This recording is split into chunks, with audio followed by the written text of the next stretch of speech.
여러분 안녕하십니까? 2023년 3월 24일을 맞아서 오늘도 사무엘상 26장 13절에서 25절의 말씀으로 하나님의 은혜를 함께 나누겠습니다. 제가 한 구절만 봉독합니다. 26장 19절.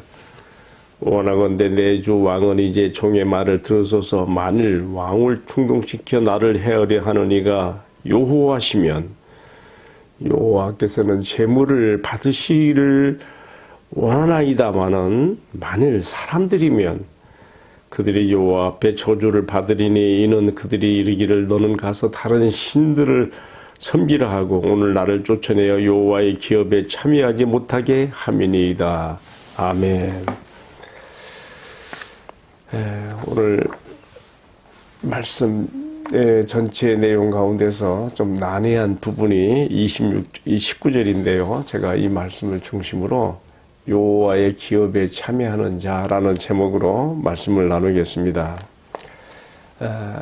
앞선 말씀에서 우리는 사울이 다윗을 추적하여 잡기 위해서 3천 군사를 건드리고 다윗이 있는 10항모지 하길산 쪽으로 온 것을 우리가 보았습니다. 사울을 중심으로 참모 사령관들과 3천 군사가 다 둘러서 잠자고 있을 때 다윗이 아비새를 또 아히멜을 데리고 가서 사울을 죽일 수 있는 기회지만 그러나 창과 물병만을 가지고 진영을 빠져나와서 뭐 좀 멀찍이 떨어진 산봉우리에 올라가서 지금 오늘의 본문의 말씀은 이제 사울의 진영을 향해서 외치는 말이 나오고 있습니다. 먼저 아브넬을 향해서 외치죠. 네가 왕의 신변을 보호해야 되는 신하로서 어찌하여 네가 직무유기를 했는가 하면서 우리 가운데 누가 왕을 해치러 들어갔다가 나왔는데 너는 자고 있었다. 우리가 창과 물병만을 가지고 왔다 하면서 그 증거를 보이면서 추럼하게 책망하죠. 사울이 자기가 또다시 한번 다윗의 손에 죽기 위해서 다윗의 자비로 살려난 것을 생각하면서 오늘 본문의 말씀이 또다시 한번 다윗에게 대하여 그의 잘못을 인정하고 좀 부끄러운 채통이 참 손상을 받는 그런 내용들이 나와 있습니다. 뭐 다 설명할 수는 없고요. 다윗이 사울에게 하는 말 가운데 특별하게 마음에 닿아지는 19절 말씀 생각합니다. 이렇게 얘기했어요.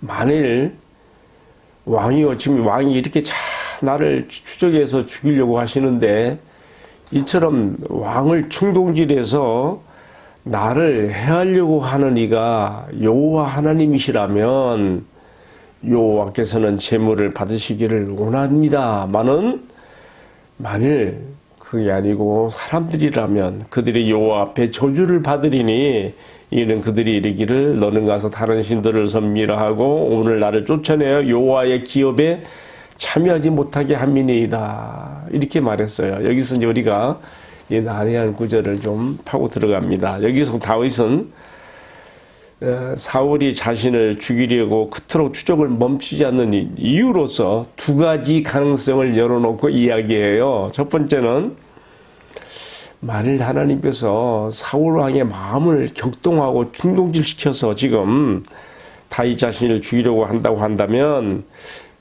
하나님께서는 의로우신 분이시기에 그건 분명히 나에게 무슨 잘못이 있기 때문에 내가 하나님의 앞에 내가 이렇게 진노를 받고 있는 것이니 내가 하나님의 노여움을 푸시도록 내가 속죄 제물을 내가 드려서 해결하게 되겠지만은 그러나 만일 하나님이 이렇게 왕의 마음을 충동질해서 시키는 것이 아니고 다른 사람들 곧 다시 말하면 어떤 측근들이에요. 사울 왕의 마음을 막 부추겨서 다윗을 죽이려고 하는 왜 그러겠어요? 사울 왕의 그 권력을 앞세워서 자기들도 권력을 갖는 어떤 이해관계가 있거든요. 이거 뺏기기 싫은 거예요. 그러니까 마치 뭐와 같은가 보냐. 북한의 김일성 일가가 지금 3대째 계속 세습하고 있지 않습니까? 왜 이게 가능하겠어요? 그 주변에 같은 권력을 나누어 가진 측근들이 집단 세력을 이루어서 이 독재자를 앞세우고 유지하고 있는 것이 아니겠습니까? 똑같은 이치지요. 만일 하나님께서 나의 잘못 때문에 이렇게 하는 것이 아니고 왕이 어떤 사람들이 왕을 부추겨서 이렇게 하는 것이라면 그들은 저주를 받을 것이니, 왜 그런가 하면요, 다윗이 여기서 집중적으로 하는 얘기는 그들이 나로 하여금 여호와의 기업에 참여하지 못하게 하려 함이라고 이렇게 말하나, 더 깊이 얘기한다면 무슨 뜻인가 하면요, 이미 하나님께서 다윗에게 기름을 부어서 자기 왕으로서 이미 세우셨어요. 사울은 다윗에게 정말 왕위를 아주 순조롭게 이양하는 것이 정말 제일로 필요했어요. 그런데 사울 왕 자신에게도 문제가 있었고, 또 측근에서 부추기는 사람들의 그 영향이 그렇게 이 나라의 이 국정을 이렇게 힘들게 몰아가고 있는 것이죠. 지금 사울과 다윗이 같이 힘을 합해서 블레셋의 공격을 막아내고 블레셋 세력이 힘타지 못하도록 국방력을 강하게 하기만 해도 부족할 판인데, 세상에 다윗 한 사람 죽이려고 국력을 쏟고 있으니 이게 될 일이냐 이 말이죠. 근데 그것이 사울과 이해관계에 있는 측근들이 그렇게 부추기는 것이란다면 그들은 저주를 받을 것이니, 왜 그런가 하면 지금 다윗을 통해서 이루어 가시려고 하는 하나님 나라를 세워지는 것을 방해하고 막는 것이기 때문에, 하나님을 대항하는 것이기 때문에 그들이 저주를 받을 것이라고 말하는 것입니다. 한편 다윗은 또, 그런데 지금 나를 이 땅에서 몰아내서 여호와의 기업에 참여하지 못하게 막아내고 있으니 이 얼마나 통탄한 일이겠는가 하면서, 여기서 이제 우리가 사무엘서를 이해하는 한 조명의 빛을 보게 돼요.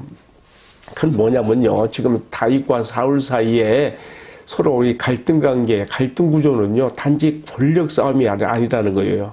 권력 투쟁이 아니라는, 물론 겉으로 표면적으로는 사울이 자신의 왕위를 지키려고 하는, 뺏기지 않으려고 하는, 하나님은 이미 그를 폐위하셨는데 계속 거기 권력에 연연하는 그런 모습으로 비춰주고 있지만은, 다윗은 더 깊은 통찰력 가지고 봤어요. 그 뭐냐면요, 그 뒤에서 앞에 설명드린 것처럼 하나님의 나라가 그 땅에 세워져 나가는 것을 방해하고 막는 세력들로 그것들이 지금 이렇게 이 땅에 지금 형편을 어렵게 하고 하나님의 뜻이 이루어지게 하는데 거스르고 있다는 것을 여기서 말하고 있는 것이죠. 여러분, 이제 오늘의 이 말씀을 우리가 어떻게 적용해야 될까요?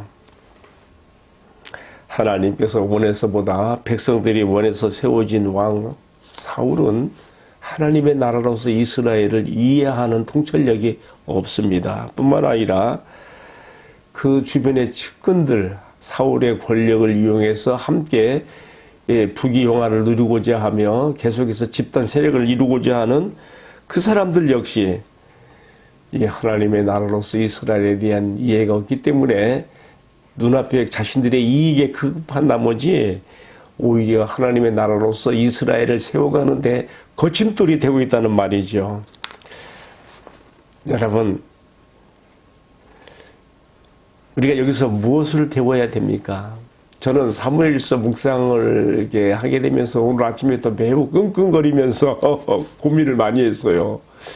이 겉으로 드러난 이야기로 보면은 사울과 다윗의 갈등 구조, 권력 마치 투쟁 같은 그런 이야기로 보여지는데, 사실 더 깊은 내면에 흐르고 있는 정말 중요한 것이 있거든요. 그게 뭐겠습니까? 우리가 하나님의 나라로서의 신앙을 가지고 이 사무엘서를 접근하지 못하면 그냥 세상 일반 나라들 가운데 있는 하나의 무용담이나 왕의 권력 투쟁, 암투가 그런 이야기로밖에 안 끝나요. 더 깊은 것을 우리가 들여다봐야 됩니다. 하나님께서 지금 이 책의 저자의 하나님께서는 성령의 감동 가운데 이 사무엘서 저자의 마음을 지금 감동하셔서 쓰고 써나가게 하시는 것이 뭐냐 이것이죠. 지금 다윗을 통해서 그 땅에 이루고자 하시는 하나님의 나라로서 이스라엘이 어떻게 세워져 나가고 있는가. 그 과정이 쉽지 않은 거예요. 인간적인 방법과 술수로 이것을 막아내려고 하는 그 악한 세력들이 있어서 하나님의 뜻을 거스르고 있다는 말이죠. 자, 이런 가운데 지금 다윗이 보이고 있는 그 참 의의 행동들, 사울을 자기를 지금 그렇게 괴롭히고 하나님 나라의 세워짐을 방해하는 그 사울을 2번씩이나 죽일 수 있는 기가 있었지만은 모든 걸 하나님께 맡기고 하나님을 바라보며 하나님을 의지함으로써 그런 인간적인 방법을 쓰지 않잖아요. 여호와께서 기름 부음 받은 자를 내가 내 손으로 해할 수가 없도다. 여호와께서 그의 때와 시간에 그를 죽게 하시거나 전쟁에 나가 죽게 하실 것이다 라고 하면서 하나님의 나라로서 이스라엘이 세워져 나가는 과정조차도 의롭게 의로움으로 진행되어 나가는 다윗의 이 모습이 어떻게 보면 너무 바보스럽고 천진한 모습이, 그러나 여러분 바로 이것이 하나님 나라를 세워나가는 방법이고 이것이 바로 세상과 다른 하나님 나라의 의의 방법인 것을 우리가 다윗을 통해서 봐야 되는 것이죠.